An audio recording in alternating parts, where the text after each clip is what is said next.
someone usually feed you from the store? I think so. Sorry.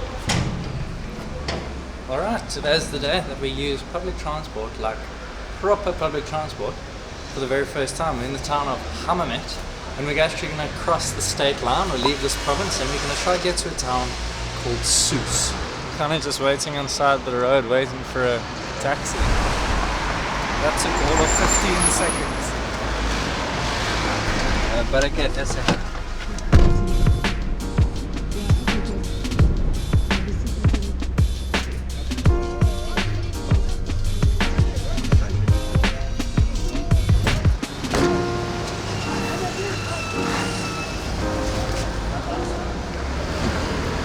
This is madness.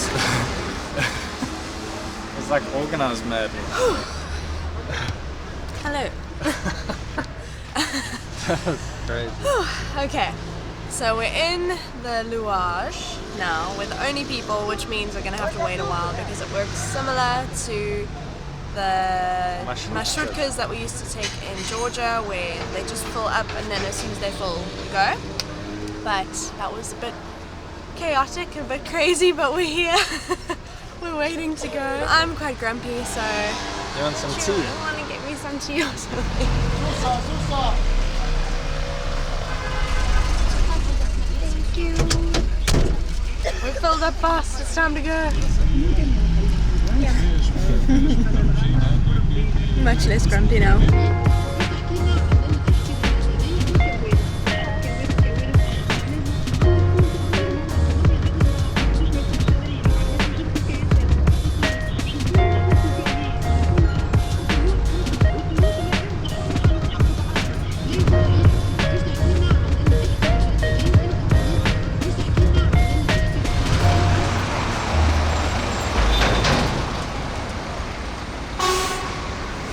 Actually, I have no idea if we're supposed to get off here or not, but I'd say our first use of a Louage was a success, so fast. and it's due to research and talking to locals. Yeah, you have to. Yeah. You won't travel around the country unless you speak to locals and ask for advice. There's no real information available, so the best is just to Chat get to on the people. ground, Like yeah. yesterday we were asking people, okay, if we want to go here, how do we do it? And some of the locals were helping us out. So yeah, people are willing to help, ready to help, and you just have to ask the questions. And it was actually pretty easy as well. It was very, very easy. This was super quick. The entire process took us like an hour from when we left our accommodation to now. All in all, a great success. Yeah. Just something interesting I've noticed is that in some of the countries we've traveled in, people don't like the camera. Especially, I think the worst we've experienced was in the Balkans. But, wow, it's loud in here. But people absolutely love the camera here. I don't know what it is. No, it's too loud. So after our coffee and the long trip here, I really needed to pee, and we've got quite a few kilometers to walk, so I didn't want to hold it. And a common thing that you can do here, because you can't find public toilets like just on the streets really, is to go into a cafe and ask them if you can use the toilet. And they'll be very friendly and most of the time just let you use it. So we've just come in here to use the toilet in here, and now we are going to buy tea just to say thank you and support this guy's cafe.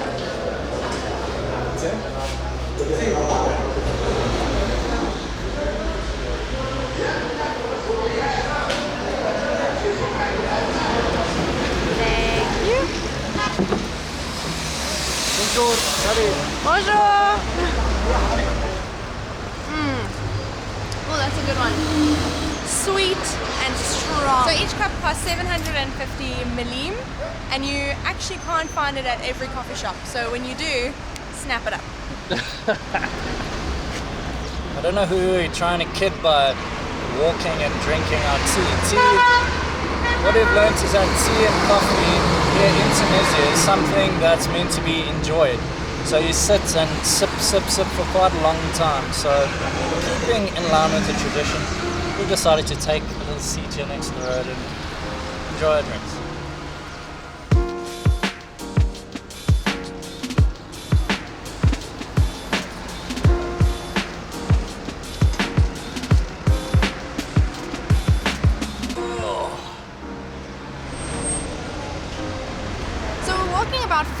kilometers to our accommodation now, and we could have quite easily caught a taxi. It wouldn't have cost that much money, but we're choosing to walk because we actually need a train. We've got something pretty exciting planned for our next country, and if you have any idea what it could be, let us know in the comments. Just a bit of helpful information for anyone planning to use this type of public transport in and around Tunisia. A local friend of ours yesterday told us the way that you can tell the difference between the Luoages and where they're going is the yellow ones, and these blue and white ones are for like interstate, like close travel in this area that we're in, whereas the white and red ones and the white ones are for like traveling in between states and in between like so large distances basically. If you want to use the Luoages, that's pretty helpful to know. What is this place? Whoa! Do you see the size of this wall? Let me see. Oh my goodness! Look how big that thing is. So what do you think is that this is like the outer wall of the Medina, or the old town, the old city pretty much here in Sousse? And from my understanding, Medina was pretty much like the fortified or the protected part of each region. And we're actually going to be staying in there. Like, not right here, on the other side on the other Medina. side of that wall. The other side. Oh. We've still got some walking to do. But look how cool that is. It's massive. Amazing! And you can also see like over there, can we get it in there? There is like a watchtower almost, you know, so you can imagine there were like guards and stuff there, right there, busy protecting their land. So weird to see like cars and stuff driving here, and then you got that right there.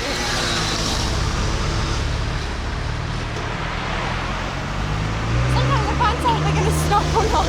We have now entered Medina. You certainly do feel very safe in here. Yeah, we'll be very protected. It feels like if you were living here back in the day and there were people like bombarding on the other side of the wall. Feels like you'd be pretty safe in here. Yeah. The very big walls. As soon as you cross into the Medina, all the cats come out. Have a look at how many cats are in this 20-meter section. 1, 2, 4, 3, 4, 5, 6. You're about to find a whole bunch. 7, 8, 9, 10, 11, 12, 13, 14 over there, 15, 16, 17, 18, Oh my gosh. 19, 20, And there's another one on the yellow thing. So 21. Look at that. Here's the wall. There's all the cats. Are you just saying hi? What's the drama? Hi. What's the drama? Hello. Hi. Oh, I think he just tried to spit on you. Really? Yeah. On me or you? On you. He shook his tail right next to your leg. I don't see anything, so. Oi, back off, buddy boy. There's the sea. Constantly having to remind ourselves that we're still in Africa. You know, like we're in a fortress pretty much at the moment. Like we don't have this type of stuff in South Africa. And here we are still on the continent. And it's just like we're staying in a fortress now in Africa. Like it feels very European.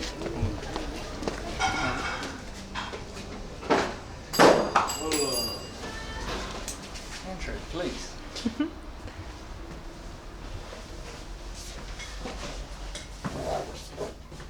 Very nice.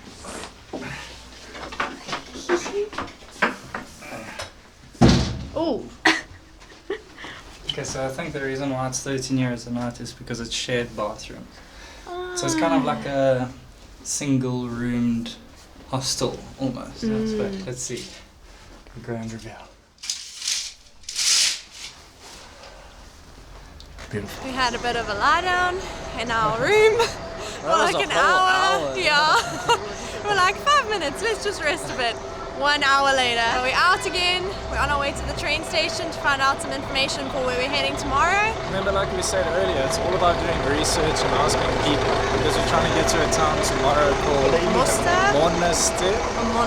And apparently you can take a train to get there. So we're going to go to the train station and just find out what time the train leaves and just how much it costs. And then Always need to be prepared. And then we'll have a little explore around Sousse. This guy over here is feeling very proud of himself because he just managed to do the whole order all in Tunisian.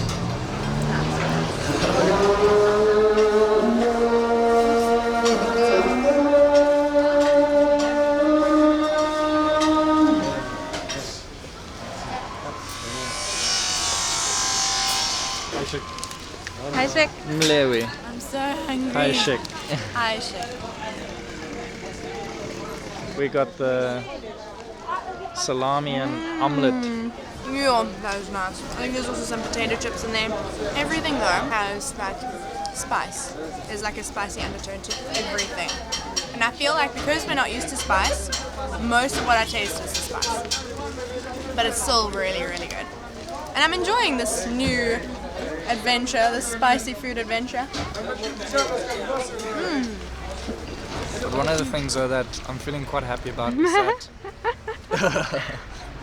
is that it feels like we're just getting things now. You know, like we're understanding that entire order I just did in Tunisian. I asked for a little bit of harissa, this type of mle, we want an omelette with it as well. It just feels like we're getting things. We're understanding the public transport, we're understanding how to order things in restaurants, we're understanding how to find accommodation probably. It just feels like we're understanding the country. And I'm quite proud of that. So it just feels like we're slotting into everyday life. That's exactly what we were hoping to achieve. And I'm very proud of us. It's been a week and we're slotting into life in Tunisia. It's wonderful. That was hot. It just kind of builds with each bite, and I was so hungry that I just kept eating it.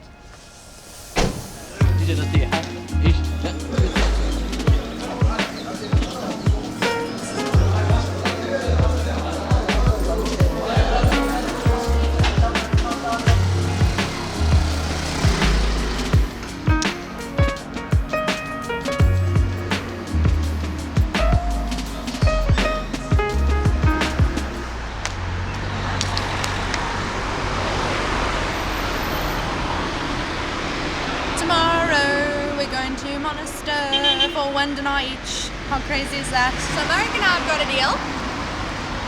We got to. Do we have a deal? Yes. I didn't agree to this deal.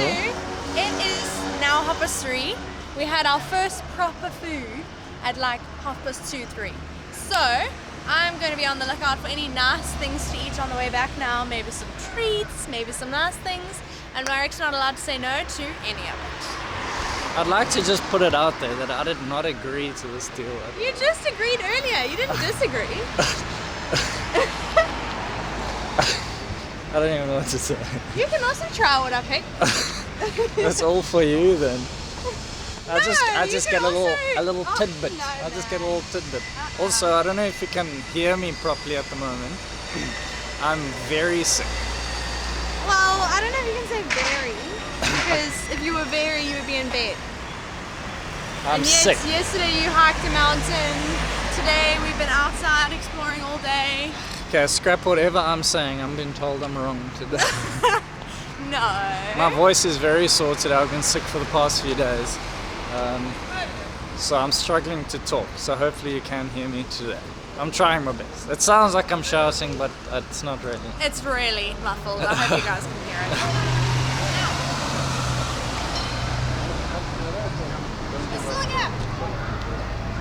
So Tunisia is actually a country that's steeped in history. Like there's so much. We're walking through it now. Yeah. But unfortunately, that's not what, like Marek says, revs our engines. We like to experience the culture, the food, the people, and we like experiences rather than just looking at a castle and like, it's interesting, but it just isn't. We did enough of that in Europe. Yeah, we've done a lot of that. So Ooh. What happened? That guy fell hard. Just saw his face on the floor. Oh, shame. Oh my goodness. Is he knocked out? No, he's not quite knocked out. Oh, shame. Oh, He's he's not gonna even- have blood. Is he crying? There's gonna be blood. He's not even I crying. think he's got blood. Are you? You don't want to go His see. mouth was like against the ground. Yo, that looked like a hard fall. These little children are playing, and next thing this guy's face down on the top. Oh, shame. So if you, Did we finish what we were saying? but pretty much, if you want to see what Tunisia is really like, you know, away from what the Western media is trying to portray it out to be, follow us. But if you're looking for a history tour of the country, Unfortunately. that's not us. Yeah. Space is basically a giant maze. So I feel like you could get very lost in here very quickly. This place smells so strong. It's like it's a spice mill. Yeah. Spice, and then they've also got like corn in there, so they're making like corn flour and turmeric or curcuma. Smells so strong. Feels like you're breathing in spices. You. Whoa. Smells so nice though. It also smells like a wafer biscuit. And Didn't it's you catch that? floating down the rest of the Yeah. street as well. It's quite cool.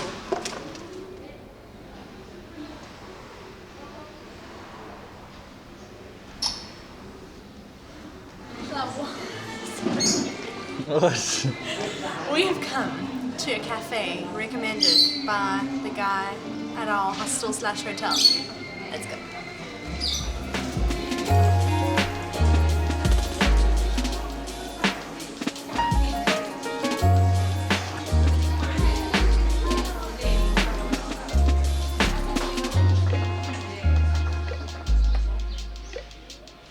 Is this the table you found for us? There's a friend. No way! In the pot plant. What did we tell you about these teas? They're damn delicious and addictive. This is a good one.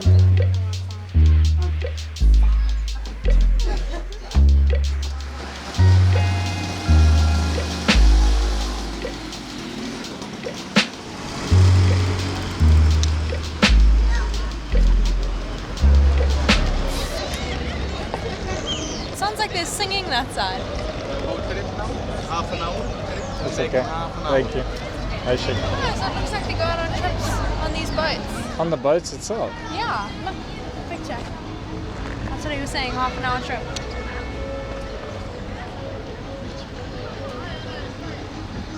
These all look like pirate ships. Yeah. I cashed in my first item. I don't know what it is, but I think it's sweet. Whoa. It's a sweet treat, and it almost seems like it's been wrapped in like a pancake or a crepe, but then like baked or something. So it's like crispy and crunchy and like caramelized, and all this stuff in the middle is soft and gritty. I can't really tell what it tastes like. You want to try it?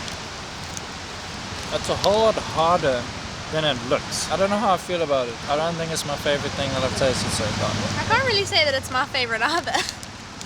And I don't really know what it is. It's so weird. If anyone knows what it is, please let us know in the comments. Alright, but our final thoughts on Sousse and just our takeaways from the day.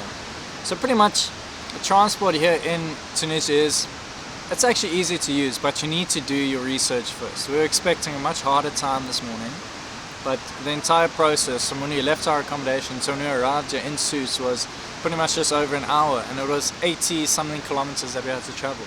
So just make sure when you travel here to do your research. And by that you mean ask questions. Ask the questions. locals.